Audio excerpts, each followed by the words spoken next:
kegiatan pada hari ini. Saya harap yang ada di atas meja itu hanya alat-alat tulis menulis dan barang yang penting ya. Baik. Bukan dulu ya. Ya. Oke, kita keseriusan dulu ya. Baik, assalamualaikum warahmatullahi wabarakatuh. Waalaikumsalam warahmatullahi wabarakatuh. Oke, bagaimana kabar teman-teman? Alhamdulillah baik Ibu. Alhamdulillah semuanya baik ya. Saya sampaikan terima kasih karena teman-teman sudah bersedia untuk hadir pada hari ini dengan tepat waktu di jam 2 siang. Iya. Iya Ibu. Nah, sebelum kita memulai layanan pada hari ini, saya ingin salah satu perwakilan dari kalian untuk memimpin doa.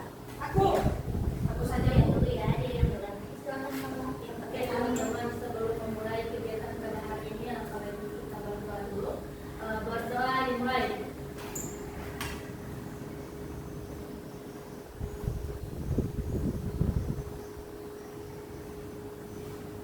Berdoa selesai.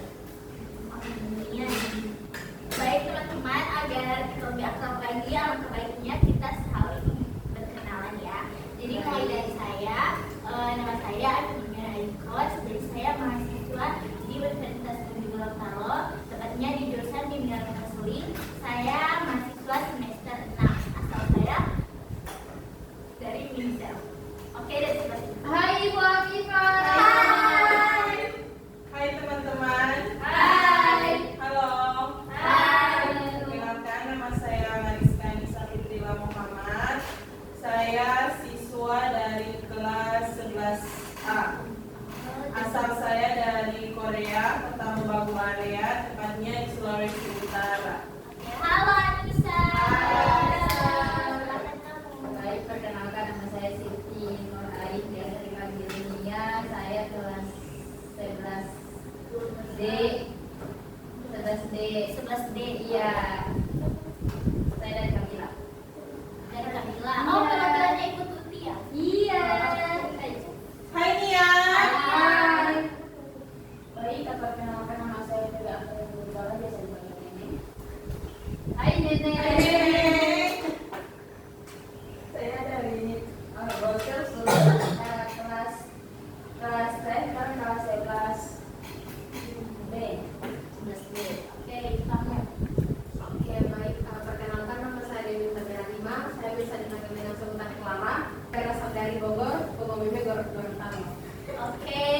Padahal. Hai Clara. Hai Clara. Oke, kamu. Perkenalkan nama saya Nurani Jafar Walideta dan Putri Jafar. Asal dan kelas saya kelas 11C. Asal dari Bogor, Gorontalo. Oke. Dari Bogor, dari Pengombe ya. Iya. Kalau kamu Gorontalo di mana? Gorontalo di Pulau Kadri. Oke, kamu jadi sama seperti dia ya? Ya. Oke, tadi kamu sama Ain. Ya. Ain, Clara, Nenek. Panggil Marketa saja Ibu. Hah? Marketa. Saya panggil Nia saja ya. Nia? Oh, Nia. Ain. Boleh? Oke. Sekarang agar kita lebih semangat lagi, sebaiknya kita melakukan ice breaking. Oke, ice breakingnya itu untuk semangat. Pasti teman-teman di sini sudah tidak familiar lagi ya dengan ice breaking. Iya. Oke, jadi kita langsung mulai saja ya, sama-sama. Oke, 1, 2, 3. Tepuk semangat.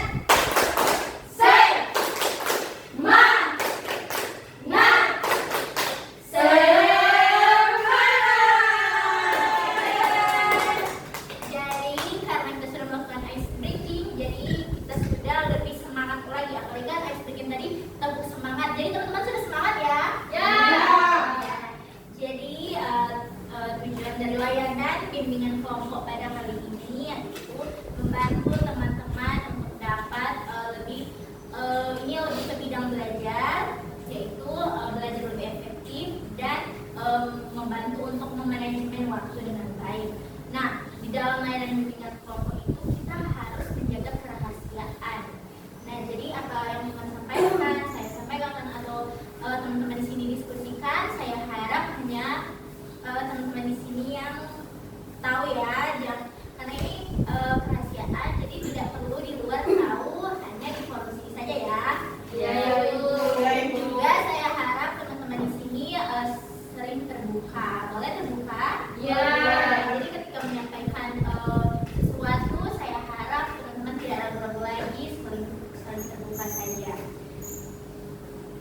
Jadi aturan dalam kegiatan bimbingan kelompok ini saya harap aktif ya, tidak ada yang bermain-main. Ayu yang bermain ya, Margareta yang bermain ya. Oke, karena itu sudah termasuk ke kegiatan bimbingan kelompok, tidak ada yang bermain, harus serius. Ya, baik Ibu. Baik. Ibu ingin menanyakan kalian datang di sini dengan sukarela atau ada terpaksa dari wali kelas atau teman-teman kalian? Alhamdulillah sukarela Ibu. Ibu. Ya, Saat SMA. ya Allah, alhamdulillah ya kalian datang ke sini dengan sukarela. Ada yang ingin bertanya atau ingin menyampaikan sesuatu? Boleh Ibu. Waktu. Jadi kan kalian ini kelas berapa? SMK ya. Jadi waktunya yaitu 45 menit ya bisa. Oke. Bisa lagi mau bertanya? Oh iya silakan. Kira-kira dalam tahap ini ada berapa? Iya baik. Itu yang nantinya saya akan menjelaskan ya, bukan terlalu cepat bertanya. Tapi saya akan jelaskan sekarang. Yaitu ada 3 tahap. Tahap awal yaitu pembukaan seperti yang telah kita lakukan tadi, berdoa, berkenalan, ice breaking, jadi membangun suasana yang baik, dan juga nantinya ada tahap inti. Nah di situ saya akan menjelaskan tentang topik dan kita akan berdiskusi. Selanjutnya ada tahap penutup yaitu saya akan menjelaskan tentang KPD, kesimpulan, evaluasi hasil, kesan pesan, dan tentunya juga doa penutup. Jadi Dewi di sini ada 3 tahap ya, tahap awal, inti, dan akhir. Oke baik. Jadi kan tadi saya sudah bilang soal teman harus terbuka, jadi sekarang terbuka ya karena saya sudah mau memasuki tahap inti. Nah, yang pertama saya ingin menampilkan suatu atau ingin menayangkan suatu video yang berkaitan dengan topik kita, yaitu topik kita pada hari ini yaitu strategi belajar efektif dan manajemen waktu. Nah, bagaimana kita untuk mengatur strategi belajar kita, manajemen waktu kita dalam pembelajaran, apalagi kan teman-teman di sini untuk kelas 11 intinya akan turun PKL SMK kan ini? Iya. Nah, di sini kita akan lihat bagaimana strategi belajar kalian, apakah efektif atau bagaimana kalian manajemen waktu kalian. Nah, di sini Ibu akan menayangkan yang pertama yaitu video tentang tips untuk belajar yang efektif. Teman-teman bisa lihat di sini ya. Perhatikan nantinya saya akan menanyakan sesuai dengan apa isinya kalian telah tonton. Semuanya sudah bisa melihat. Bisa. Oke, silakan. Sekarang Ya. Boleh begitu atau? Ya, boleh. Oke, lihat di sini. Oke, silakan perhatikan ya. Kita bisa belajar apa aja, kita bisa belajar dari Indonesia, kita bisa belajar dari podcast, dari Twitter, berita, ada dari YouTube, kayak yang melakukan sekarang, kita 1%. Nah, basically kita yang live school. Tapi kadang-kadang gue suka bertanya, kita benar belajar nggak sih dari sekian banyak informasi yang kita terima setiap hari, dari berbagai video YouTube atau podcast yang kita tonton setiap hari gitu. Kita sih mungkin merasa senang ya mendapatkan ilmu baru, tapi kadang kalau kita buat jelasin pulang, ya misalnya gue suruh kayak ngejelasin pulang pelajaran pas kuliah, bisa jadi kita semua malah bingung gitu. Gak jarang ya gue dengar cerita teman-teman gue pas kuliah yang mereka cuma menguasai materinya pas lagi ujian aja, dan pas kita lagi ujian malah kebingungan. Belajar, hafalkan, dan lupakan. Sebenarnya hal ini nggak bisa dibilang positif, ya bisa dibilang bahkan mostly negatif. Kenapa? Karena ya kita buang-buang waktu kan untuk belajar suatu hal, tapi ternyata nggak dipelajari juga. Dan ya kalau lo mengalami ini, ya sebenarnya ini hal yang wajar ya. Gitu. Meskipun bisa dibilang negatif. Kalau kata Warren Phillips, peneliti dari Amerika Serikat, dia bilang kalau misalnya hal yang lo alami ini namanya adalah illusion of competence, alias suatu kondisi di mana kita merasa udah menguasai suatu hal, padahal sebenarnya enggak. Tapi kadang hal itu yang bikin kita jadi keganggu. Ya, meskipun wajar tadi, apalagi kalau kita mau paham banget sama materi yang susah. Dan sesuai di video kali ini, gue mau nyoba bahas nih salah satu teknik belajar yang bisa bikin lo gak cuma ngerasa paham, tapi beneran paham tiap kali belajar sesuatu.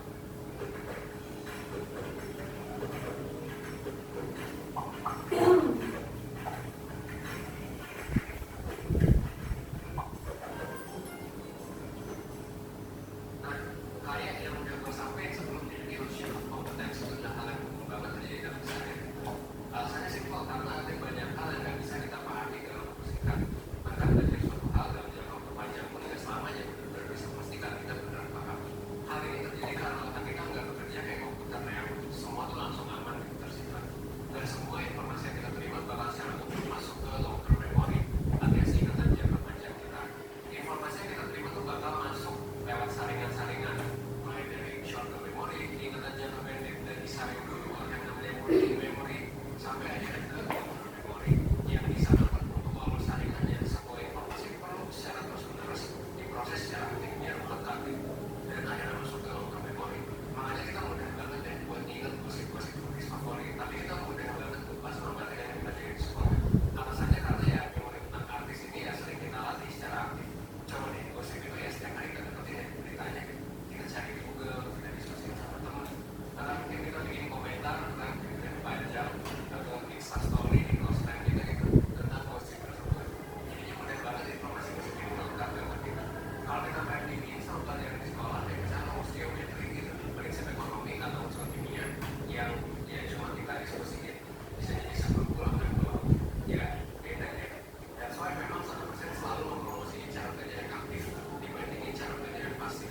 Aktif di sini bukan artinya membaca ulang terus-menerus sebagai form 7, tapi melatih ingatan dengan cara mencoba biasakan ulang atau bisa jadi dengan mengelaborasikan ingatan yang kita punya dari informasi yang kita dapat. Terus gimana nih caranya biar cara belajar kita jadi lebih aktif? Well, kita udah pernah bahas beberapa sebenarnya. Salah satunya adalah teknik recall yang bisa membacakan video ini. Sekarang kita bakal bahas salah satu teknik lagi buat nambah persenjataan lo belajar. Nama tekniknya adalah teknik Feynman. Teknik ini diciptakan oleh Richard Feynman. Oke, saya rasa sudah bercerita sedikit ya tentang tips-tips untuk kita bisa belajar yang efektif. Jadi dari video tadi yang ibu tayangkan, menurut teman-teman ketika kita mendapatkan informasi, kita itu bisa memikirkannya langsung lama atau butuh tahapan. Tergantung itu, tergantung. Oke, sekarang ibu ingin mendengar pendapat Mas Bari. Menurut kamu, ketika kita mendapatkan informasi, kita itu bisa mengingatnya langsung atau butuh tahapan atau dengan jangka panjang? Kalau saya ibu, Iya, silakan Anissa, kalau kamu apa? itu tidak apa sih yang Apa? mengeluarkan kata-kata tidak apa itu. Iya, ya. Kalau saya ibu ya untuk mengingatnya itu jangka panjang itu saya membutuhkan waktu itu, dan kecuali kalau ada yang mengulang kembali cerita itu saya akan mengingat terus. Kalau misalnya tidak, saya akan pasti akan lupa. Cuman kalau ada kejadian yang bikin trauma itu akan teringat terus. Jadi kayak sekarang Kalau tunggu ya. Jadi kalau dari Anissa, dia harus diulang-ulang terus agar dia mengingatnya. Tapi kalau sudah terkait dengan trauma, dia mungkin akan mengingatnya walaupun hanya sekali kejadian, tapi itu sudah termasuk ke memorinya jangka panjang. Jadi dia cukup untuk mengingatnya dengan waktu yang panjang. Oke, dari kamu nih ya. Oke, baik. Kalau yang saya dapatkan dari video yang kita tayangkan tadi, di mana itu kita harus melewati beberapa tahapan. Itu ada 3 tahapan kalau tidak salah, di mana kita harus menyaring sampai kita ingat apa yang telah kita pelajari. Terus kita harus meningkatkan kembali cara belajar, seperti kan kalau informasi-informasi yang tidak penting, misalnya bercerita begitu gosip ya, itu kan kita sering melakukan itu. Nah, jadi terus kita pastinya biarpun apapun itu kita tidak mengulang, tapi kita tetap ingat itu. Karena apa? Karena kita selalu melakukan hal-hal tersebut. Kalau untuk belajar kita tidak terlalu mengasah itu, makanya dari itu kita tidak kita membutuhkan waktu yang cukup panjang untuk mengingat lebih lama lagi. Oke, baik. Jadi kalau dari Nia, dalam mengingat suatu materi itu kita membutuhkan 3 tahap, yaitu kita menerima informasinya dan tersambut ke short memory kita, yaitu pikiran yang pendek, terus nantinya akan masuk ke long pikiran kita. Long time lah, kalau long time itu waktu yang panjang. Bisa jadi juga dengan waktu yang panjang kita bisa mendapatkan informasi-informasi baru. Apalagi menurutnya tadi kan kalau tentang gosip begitu, tentunya kita kan diulang-ulang seperti dikatakan Nisa. Kalau kita ulang-ulang lagi, pasti itu bisa untuk masuk ke memori yang panjang kita. Tapi kalau belajar kan kayak tahu saya sudah tahu kita tidak ulangi lagi tidak guna, jadi tidak akan efektif pembelajaran kita. Oke, sekarang dari kamu Tiga. Baik, kalau dari saya itu dalam menerima, kalau dari saya itu dalam menerima pembelajaran apakah ada tahapan-tahapan ya, tentu saja ada tahapan-tahapan itu karena itu juga tergantung informasi, bukan tidak setiap dan tidak semua informasi itu bisa tertahan lama di kepala ibu, bukan tergantung informasi yang kita dapatkan. Kalau dari saya, kalau saya rasa informasi itu penting, saya terus mengingat-ingat kembali informasi yang disampaikan oleh orang saya bu. Beda ya sama dengan seperti yang dikatakan lainnya, beda juga ketika kita menerima materi pembelajaran, karena mungkin pada saat kita menerima materi pembelajaran kita itu hanya menerima pada saat itu saja. Jadi saya tidak mengulang-ulang lagi pembicaraan, tidak mengulang materinya. Nah kecuali kalau ketika kita menerima materi dari itu kemudian kita mengulang-ulangnya lagi, mungkin itu akan tersimpan dalam ingatan kita.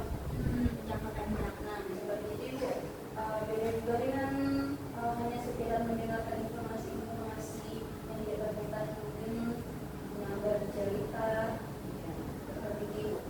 Kalau dia juga sama, dia akan tersangkut ke memori panjang kita kalau kita ulang-ulangi lagi. Nah, kalau cuma sekedar tahu saja, otomatis kita tidak ulangi lagi, otomatis tidak akan tersimpan ke memori panjang kita, kayak ya udah cuma tahu tapi tidak dipelajari lebih lanjut, makanya tidak akan tersimpan ke memori kita. Oke, kamu Dewi. Bisa diulang pertanyaan. Jadi pertanyaan saya setelah melihat video tadi, apa saja yang kamu dapatkan terkait dengan bagaimana cara menerima informasi dengan baik? Oke Bu, dari video tadi saya sudah menganalisis. Ya, analisis apa sebetulnya kayaknya akan panjang ya, karena kamu kan sudah menganalisis apa yang kamu analisis dari video tadi. Baik, cukup singkat saja ya Bu. Oh iya, baik. Waktu sebelum Bu tadi kalau misalnya kita menerima dari video tadi saya menerangkan bahwa ketika kita menerima pelajaran itu akan sangat sulit atau bahkan ada hanya di waktu tertentu yang akan kita ingat. Misalnya kita hari ini mendapat pelayanan ini, misalnya ada informasi itu hanya bertahan kadang hanya bertahan pada satu hari saja. Kadang berbeda lagi dengan misalnya gosip.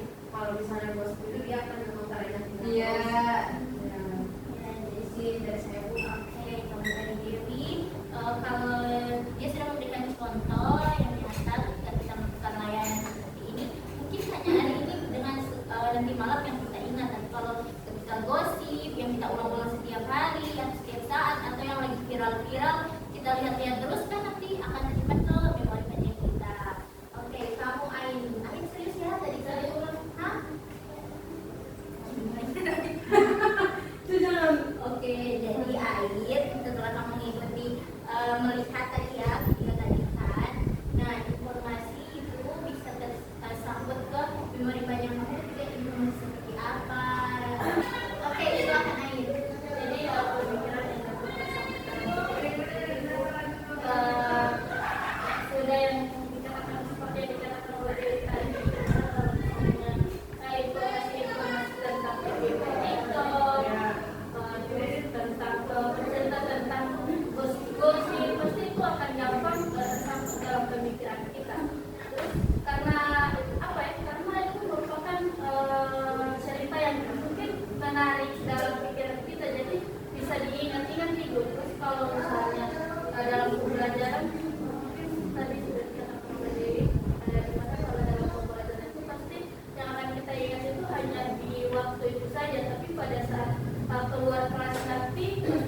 agar lebih efektif lagi. Nah, begitu juga bukan cuma informasi, tetapi pembelajaran juga bagaimana kita menerima pembelajaran itu lebih baik lagi agar tersimpan di long memory kita dan tidak hanya berhenti di saat ini saja. Nah, mungkin dari Ain itu mempelajari yang unik-unik. Nah, dari situ kita punya kemauan untuk belajar lagi. Jadi kan kita memiliki strategi belajar yang efektif. Nah, itu yaitu merupakan cara atau teknik yang digunakan untuk memahami, mengingat, dan menguasai materi secara optimal. Nah, ketika kita menggunakan strategi yang tepat akan membantu kita untuk belajar yang lebih terarah, lebih efisien lagi, dan tidak mudah untuk kita lupa materi-materi tadi. Belajar efektif itu bukan ditentukan oleh lamanya kita belajar. Nah, jadi kalau kita ingin belajar yang efektif, bukan berarti kita harus belajar dengan waktu yang panjang, tapi oleh ketepatan metode yang kita gunakan. Jadi kesimpulannya, kalau kita ingin belajar yang efektif itu kita harus belajar yang benar-benar, kita harus menggunakan metode yang benar agar informasi yang kita dapatkan dari dosen bisa tersimpan ke memori kita. Tidak gunakan kita belajar semalaman kalau kita memang tidak fokus dengan apa yang kita belajar, dan tidak akan tersimpan di memori kita. Oke, dan juga tadi kan sudah ada tips-tips, mungkin teman-teman sudah tahu dari video tadi, jadi saya tidak perlu menjelaskan tips-tipsnya karena teman-teman kan tadi sudah menjelaskan dan juga telah memberikan pendapat. Jadi saya rasa teman-teman sudah paham bahwa ketika kita ingin memiliki efektivitas dalam belajar, kita harus memiliki tips-tips agar kita bisa mendapatkan informasi pembelajaran yang lebih efektif lagi. Nah, dalam prinsip-prinsip belajar yang efektif, kita harus belajar yang lebih optimal. Jadi kita perlu untuk memperhatikan beberapa prinsip penting. Yang pertama itu kita belajar dengan tujuan yang jelas. Nah, kita harus jelas kita belajar ini untuk apa. Misalnya untuk besok, kan besok ada pelajaran apa? Beda-beda ya. Ada bahasa Indonesia, ada matematika, muluk itu apa? Muatan lokal. Oke, jadi beda-beda kan. Teman-teman itu harus memperhatikan tujuan teman-teman. Misalnya dari Dewi belajar matematika, jadi Dewi harus memiliki tujuan yang tepat, di mana Dewi harus belajar rumus. Kalau bahasa Indonesia tentunya kita mempelajari tentang Indonesia. Indonesia.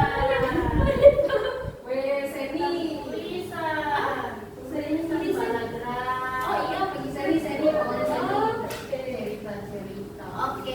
Oke, kalau dari dia kan bahasa Indonesia, jadi belajar mungkin cerita-cerita pendek, yang bisa dia ciptakan lagi atau puisi-puisi. Kalau dari muluk kayak apa? Masa lebih ke praktek ya.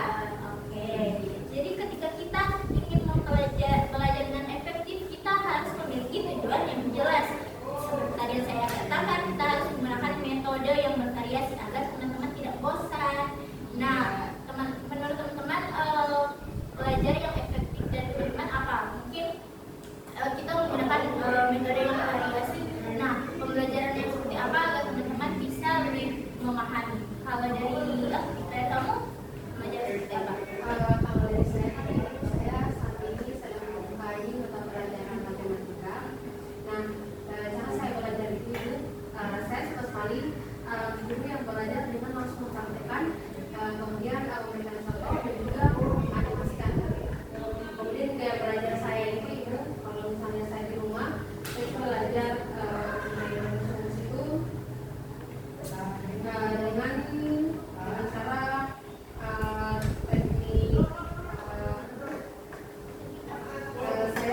saya memberikan waktu pada saya untuk belajar selama 2 jam. Jadi 2 jam itu tidak melakukan apa-apa, jadi saya fokus belajar. Kemudian kadang saya itu menggunakan lilin saat ini, terus nanti ketika lilin itu padam, nanti proses belajar waktu belajar saya sudah selesai. Jadi Dewi menggunakan metode yang sangat unik ya. Dia menggunakan lilin untuk menyalakannya, karena nanti kalau lilinnya mati, atau dia menggunakan waktu 2 jam dia fokus untuk belajar. Gitu ya Dewi? Oke, sangat bagus sekali ya. Sekarang dari Friga kayak metode seperti apa atau gaya belajar seperti apa yang cocok untuk Friga? Metode belajar dari saya kan ada yang suka pembelajaran tugas. Saya suka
belajar. Iya, kayak belajar seperti apa yang membuat Ayu semangat belajar, lebih efektif lagi, tidak bosan. Jadi kayak belajar yang lebih efektif untuk saya itu sih Ibu, saya lebih suka ini menggunakan audio dan visual. Iya. Ya, audio visual di mana saya lebih tertarik dengan guru yang mengajar itu menggunakan media-media seperti audio visual, di mana ada suara, ada gambar.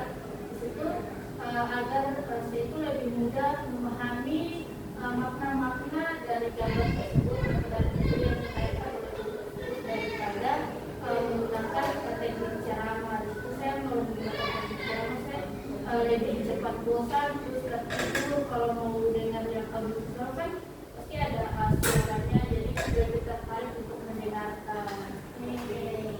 Kalau dari Ayu dia lebih ke audio visual, dimana tidak hanya suara saja yang dia dapatkan, tetapi dia juga melihat agar dia tidak tertidur, dia lebih fokus lagi, ya kan Ayu? Ya. Oke, baik. Sekarang dari Ia mungkin ada? Ya, baik, kalau dari saya sejauh ini, saya kalau cara belajar saya agak tersendat di pikiran saya itu dan benar-benar itu saya harus belajar sendiri, tidak boleh dengan orang lain. Seperti kan kemarin saya mengerjakan sedikit tugas, nah di mana saya itu ikut dengan teman saya, ternyata saya tidak kerjakan itu. Makanya dari itu saya memutuskan untuk belajar sendiri. Kalau saya masih bisa untuk belajar sendiri, saya belajar sendiri. Karena kalau rame-rame itu menurut saya susah untuk memahami itu. Tapi kalau saya hanya sendiri, saya cepat memahami itu. Kalau dari dia akan lebih fokus belajar lagi kalau dia ternyata lebih fokus untuk belajar sendiri. Kalau dengan teman-teman kan pasti sudah terdistraksi dengan teman-teman, sudah lebih banyak bermainnya, nanti tidak mengerjakan tugas dengan baik, kemarin tugas tidak selesai tapi cuma hanya bermain. Jadi dia lebih memilih untuk belajar sendiri saja, ya kan ya? Ya. Oke. Mungkin dari sedikit dari Anissa juga ada. Ibu, Anissa punya gaya belajar seperti apa? kalau saya gaya belajar sendiri, dimana kalau saya itu tergantung mata pelajaran apa dulu Ibu. Kalau misalnya mata pelajaran yang saya anggap susah, saya baca saya teman, saya baca saya teman. Tapi kalau mata pelajaran yang saya rasa saya bisa mampu kerjakan sendiri, saya akan kerjakan sendiri. Cuma itu tergantung dengan mata pelajaran Kalau Anissa, jadi kalau Anissa dia lebih memilih untuk dia tergantung pembelajarannya apa. Kalau yang dia suka tentu dia belajar dengan baik-baik dan sungguh. Oke, karena teman-teman tadi sudah menyampaikan gaya belajar teman-teman, dia itu berbeda-beda, beragam-ragam ya. Tapi teman-teman sudah mempraktekannya dan merasa itu efektif kan? Ya. Oke, baik. Nah, untuk kita lebih belajar yang efektif lagi, tentunya kita harus mengulang-ulang materi seperti teman-teman tadi mengatakan bahwa teman-teman menggunakan ingin mendapatkan informasi dengan baik itu ketika mengulang-ulangnya lagi. Begitu juga dengan pembelajaran, teman-teman harus mengulang materi-materi. baik Ibu. Oke, baik. Jadi di samping kita harus belajar efektif, kita juga harus manajemen dengan baik. Nah, manajemen waktu itu adalah kemampuan kita untuk merencanakan dan mengendalikan penggunaan waktu untuk mencapai tujuan secara efektif. Nah, Siap Ibu. seperti pembelajaran tadi, tentunya kita harus menggunakan waktu yang efektif. Tidak benar kita belajar dengan baik-baik, tapi kita tidak bisa mengolah atau memanajemen waktu dengan baik. Jadi harus berbarengan memanajemen waktu dan belajar dengan efektif. Nantinya hasilnya akan efektif juga. Iya. Oke, jadi dari strategi belajar yang efektif itu yang terbukti efektif yaitu untuk membuat kita bisa menggunakan di samping teman-teman tadi, kita juga bisa merangkum materi, menggunakan buku peta konsep kayak mapping begitu, atau melakukan latihan-latihan soal, mengajar kembali materi kepada teman-teman atau bertanya kepada teman-teman, belajar dengan teknik-teknik yang beragam tadi seperti metode-metode yang teman-teman berikan. Oke? Jadi strategi belajar dan praktik terbukti memberikan hasil belajar yang lebih baik dibandingkan membaca ulang secara pasif. Jadi kebanyakan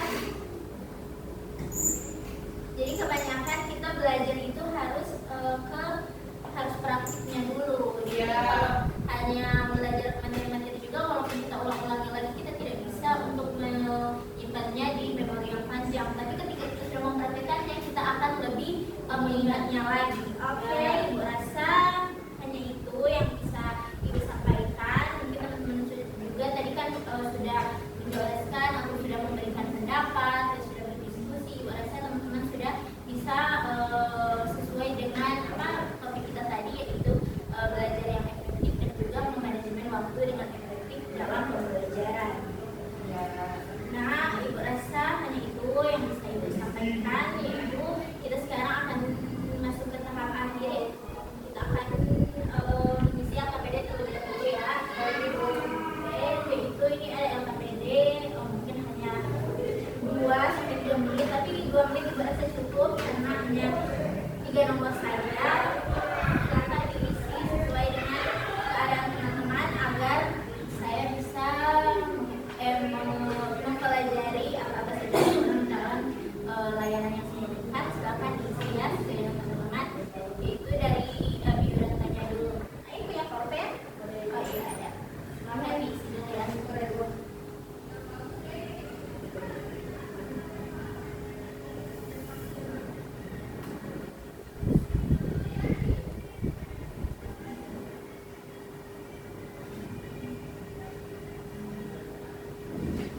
Berapa menit Ibu? 2. Tapi kalau sudah bisa dikumpul. Siap.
Sudah, kalau sudah bisa dikumpul nih ya.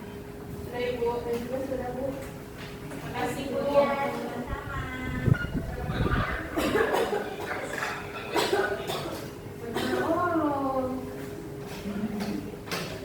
Oke, mana?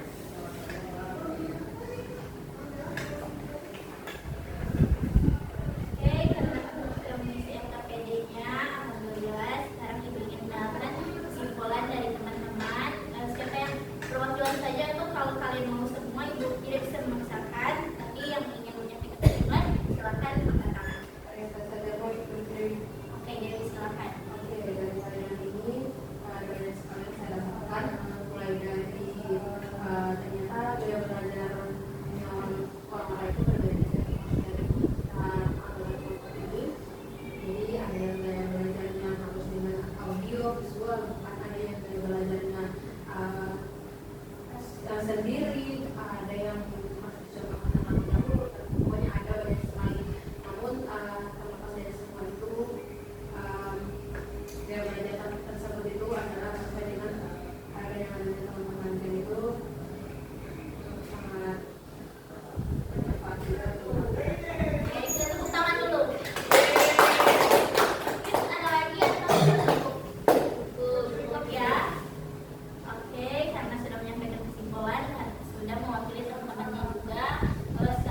untuk belajar kita yang lebih baik lagi.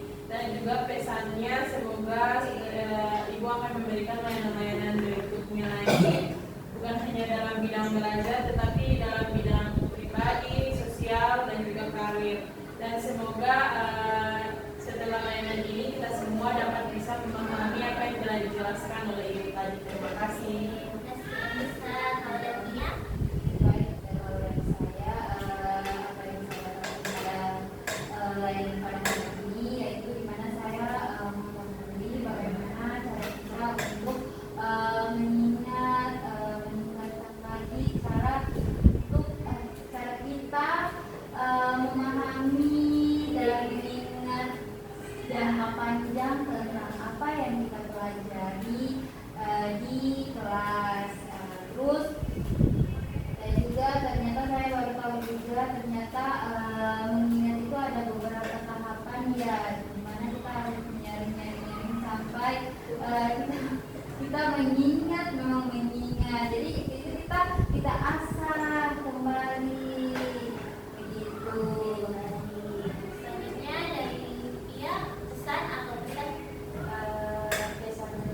kesan sosial media yang sangat bermanfaat, dan juga saya sudah dapat informasi mengenai bagaimana cara kita mencari informasi, bagaimana cara kita mencari informasi itu agar kita bisa mengingatnya, apalagi informasi mengenai pembelajaran kita mungkin perlu untuk evaluasi kembali materi atau pembelajaran yang sudah kita dapatkan agar informasi tersebut bisa bertahan lama dan kita bisa mengingat dengan dalam jangka yang lebih panjang. Baik, dan Dewi. Oke, kalau dari saya pesannya materi ini sangat bermanfaat untuk kita semua, apalagi di sini kami sekarang kan kesempatan jadi kasih pembelajarannya mungkin belum ada dan lain-lain. Nanti bisa bermanfaat untuk kita. Kemudian misalnya semoga nantinya Ibu dapat memberikan layanan ini ke depannya dengan topik yang berbeda juga untuk menuntaskan permasalahan di masa lalu. Pusing. Terima kasih Dewi. Dari kamu. Saya itu pesannya dimana kita bisa mengetahui apa yang saya pelajari, aku belajar dari teman-teman bahwasanya gaya belajar dari teman-teman itu beda-beda, dan apa ya, pesannya semoga apa yang kita dapati dalam layanan kali ini semoga kita implementasikan dalam kehidupan sehari-hari dalam saat kita mau melakukan pembelajaran. Tadi sudah kita diskusikan bagaimana cara atau belajar yang efektif dalam kelas. Baik, kita tepuk tangan dulu untuk semua. Tadi teman-teman memberikan kesimpulan, pesan-pesan, Ibu senang sekali karena ternyata teman-teman sudah memperhatikan dan mempelajari dengan baik tentang apa yang telah Ibu sampaikan, tentang diskusi kita. Ibu sangat senang sekali memberi layanan di kelas ini untuk dari teman-teman semua. Alhamdulillah bisa mendapatkan informasi yang cukup banyak juga. Nantinya saya akan merencanakan untuk menindaklanjuti lagi seperti pesan teman-teman bahwa ingin memberikan layanan yang lebih lagi dengan teknologi yang bagus. Oke, untuk itu Ibu ucapkan banyak-banyak terima kasih kepada teman-teman karena sudah aktif, sudah terbuka seperti yang kita telah sepakati bersama di awal. Teman-teman sudah melaksanakannya dengan baik. Ucapkan banyak-banyak terima kasih. Kalau ada kesalahan, Ibu mohon maaf. Ibu sampaikan terima kasih ya teman-teman. Untuk sebelum kita menutup layanan pada hari ini, alangkah baiknya kita berdoa karena tadi sudah diawali dengan doa. Nanti kita harus tutup juga dengan doa. Siapa yang ingin berdoa? Dewi. Oke, Dewi. Oke, sebelum kita menutup kegiatan pada hari ini, alangkah baiknya kita berdoa, berdasar pimpin, berdoa.